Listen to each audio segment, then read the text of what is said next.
Salam sigap dan shalom. Renungan kita pada hari ini, Jumat 12 Maret 2021, berjudul Memusatkan Pikiran Kita pada Kristus. Ayat intinya terdapat di dalam Efesus 4 ayat 23, supaya kamu dibarui dalam roh dan pikiranmu. Pena Inspirasi menjelaskan apa yang dimaksud dengan judul renungan kita pagi ini, memusatkan pikiran kita pada Kristus.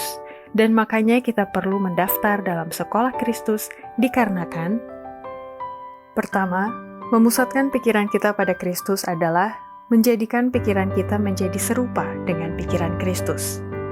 Bila mana kita menyerahkan diri kita kepada Kristus, maka hati kita dipersatukan dengan hatinya, kehendak kita menjadi kehendaknya, pikiran kita menjadi satu dengan pikirannya, pemikiran-pemikiran kita ditawan oleh pemikiran-pemikirannya.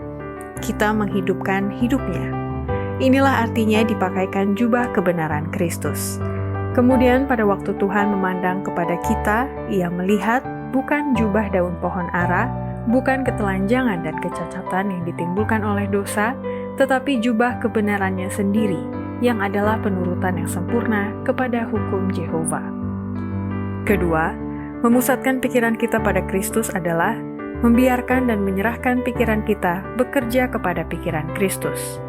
Bila mana kebenaran bekerja hanya pada hati nurani, maka itu menciptakan banyak kegelisahan. Tetapi bila mana kebenaran diundang masuk ke dalam hati, maka seutuhnya manusia itu dibawa takluk kepada Kristus Yesus.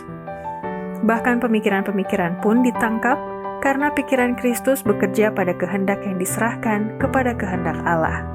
Hendaklah kamu dalam hidupmu bersama menaruh pikiran dan perasaan yang terdapat juga dalam Kristus Yesus. Ia yang dibebaskan Tuhan benar-benar bebas, dan ia tidak bisa dibawa ke dalam perbudakan dosa. Ketiga, memusatkan pikiran kita pada Kristus adalah melakukan pertobatan dan perubahan hati setiap hari dengan menerima pikiran Kristus. Setiap orang akan berdiri di hadirat Allah dengan iman individu dan pengalaman individu, mengetahui bahwa Kristus telah terbentuk di dalam pengharapan kemuliaan. Bagi kita meniru teladan seseorang, bahkan seseorang yang kita anggap sebagai hampir sempurna dalam tabiat, akan menaruh kepercayaan kita pada manusia yang cacat, yang tidak sanggup memberikan satu noktah atau satu titik pun kesempurnaan. Keempat, memusatkan pikiran kita pada Kristus adalah membentuk pikiran dan perilaku luar kita sesuai dengan gambar Kristus, dan itulah mengikuti agama Kristus sejati. Agama yang sesungguhnya mempunyai tempatnya di dalam hati, dan oleh karena itu adalah prinsip kekal yang ada di sana. Maka itu bekerja ke arah luar, membentuk perilaku luar, sampai seluruh kemanusiaan sesuai kepada gambar Kristus. Bahkan pemikiran-pemikiran pun ditundukkan kepada pikiran Kristus. Jika prinsip kekal tidak ada dalam hati, maka pikiran akan dibentuk menurut gambar pikiran setan yang bersifat menipu, mengerjakan kehendaknya untuk kebinasaan jiwa.